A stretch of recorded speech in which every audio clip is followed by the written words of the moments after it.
Check it out one time. My name is Miguel, representing Los Angeles, California, right here on The Flex. Stay tuned.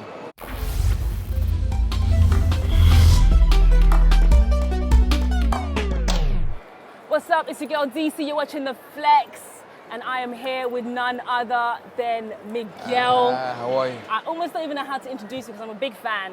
Okay, usually I play these interviews down and I act like, yes, whatever. You know. Well, don't do that. Not today. Not today. We're gonna chill. We're gonna chill. Joking. What's up, darling? How are you? How are you? I'm good. It's your first time in Abu Dhabi? Yeah, it's my very first time. Yes, absolutely. Welcome. We've been waiting for you. Yeah, I've been waiting to get here. Waiting. Yeah. I feel like we've had so many chances to come, and for some reason, either I was touring or I was elsewhere, and finally, it kind of like the stars aligned. So it's. Has Abu Dhabi so far been everything that you kind of expected typically? You know what? Actually, it's exceeded any expectation. I think more so because of the people. Yeah. Because you never know when you go somewhere how things move. Right. You may have seen pictures or photos, but the way people are with you, it completely changes the dynamic of how it feels, right? So, and the weather is actually really quite pleasant. It's beautiful, right? No, it's amazing. Last year, you had a fantastic year. I feel like everybody wanted to collaborate with Miguel. Yeah. But not everybody deserved it. You know what I mean? What has been your favorite collaboration thus far? I mean, you've had people like J. Cole and Kendrick Lamar. Like, what's been your ultimate collaboration so far? You know what? Growing up with hip hop, I think being able to work with musicians that I love and respect has been really cool. So, like you said, like the Wale's, the Coles, the Kendricks, those are all my brothers, you know, in music. Top collaborations, Mariah is up there for me. Just because I grew up having the hugest crush on her, so I'm not even gonna front that I wasn't really geeked to work with her. But you know, more recently, the Chemical Brothers collaboration. I was gonna say, with the Hunger Games soundtrack. That's right. Yeah, and the fact that Laura jumped on it too. The fact that she kind of made the whole thing happen. She had the idea to send the music to me, and she jumped on it at the end. I think it just kind of came together really cool. So that's currently my favorite because it's the most unexpected. Yeah, because she's dope as well. I love her voice. Absolutely. Yeah. Speaking of collaborations, real quick, we're gonna say deceased or alive. Who would be Miguel's top collaboration musically, artistically, for you? You know what? In this moment in time, I'm gonna go with like Van Morrison right now. Yeah. That's dope. Unexpected. Yeah. That's what we like, though. Yeah. That's what we like. Yeah. Like the truth. Yeah. I think when you hear his music, you listen to mine, you'll understand that I'm very much influenced, and like he's a huge musical mentor of mine. Yeah. Wicked. Your song, Sure Thing, it was ultimately the song that pretty much got you signed. Well, not signed. One of. Well, The execs heard and were like, yo, we like that. Absolutely. We like you. Yeah. Come sign this paper real quick. You're on point. I'm trying. I love it. So that song was described as a song that you ultimately didn't want anybody to hear. Yeah. That was your personal song. It was, yeah. Who was it written for, though?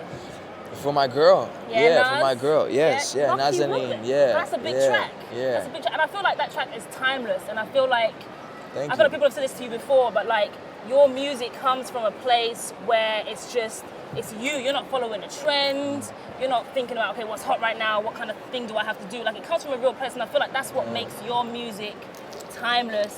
Like songs like Adorn. Thank you.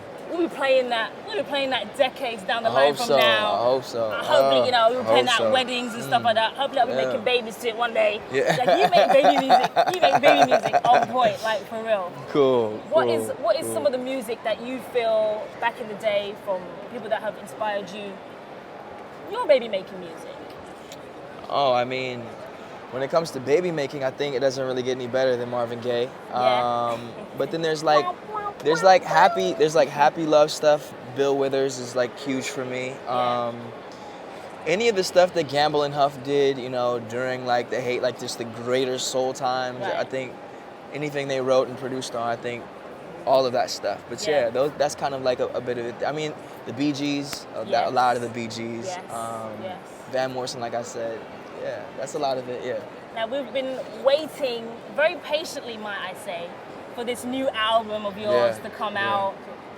When can we expect it? Me too. First Goodness, of all. I've been waiting. Goodness, I'm Uh-oh, like, can we label just trouble, yeah? label trouble. No. You know what it is I'd been on the road for 4 years straight. I was gonna say you've been grinding, quote unquote like, touring for it's yeah. been continuous for you, hasn't it? It's been nonstop. Even during creating Kaleidoscope Dream, I was still working and like in and out work. So this year's been a really good like year for me to kind of just step away and reevaluate. And I think as a musician, a true musician, for someone who wants to give themselves, right. you always need a little bit of time of like reflection and just kind of like, let me just figure out where I am in my life again and just kind of like reacclimate, and then I can give you me again. You know what I'm saying? And I think coming back this time around, the time will be appreciated. Yeah.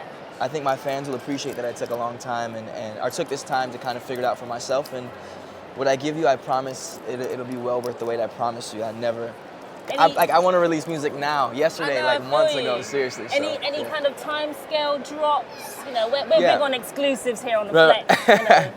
Well, I'm working on end of the first quarter, beginning of the second quarter. So March, April is when I'm looking to release an album. But it may be a little bit after that. But I'll be releasing like a single very, very soon, like top of the year type thing. So yeah. And you gave us a snippet, a bit of a tease of Coffee. Yeah, with you laying on the bed with the guitar, kind of looking sexy and stuff. What kind of music? I was trying real hard. You haven't got to try. I was trying hard. What kind of music can we expect on this new album? What's going to make this album sound different for you? Like, what makes it special for you? This album is more aggressive sonically, and I think lyrically it's more aggressive as well. I don't know. I think that's the best way to describe it. Sonically and lyrically, it's more aggressive. It's just I don't know. The movement say it all. It's just a lot more rock and roll than And that's funny you said it, because I describe your style, because I was going to ask you this as well, but for me, I describe your style as like an R&B rock star. Yeah. Do you know what I mean? Like you're different. People like to compare you to Prince and people like that a lot, but like if they're going to compare you to Prince, you're our Prince of this era. Oh, that's love. Do you know what I mean? That's a huge compliment. And I think that's dope for you. Thank you very much. I'm looking forward to the new album. Like I said, I'm a fan. Me too. You're watching the Flex. Thank you so much for being with me today. And it's a wrap. Thank you, baby. Keep it locked. Yeah. Thank you. Yeah, stay tuned.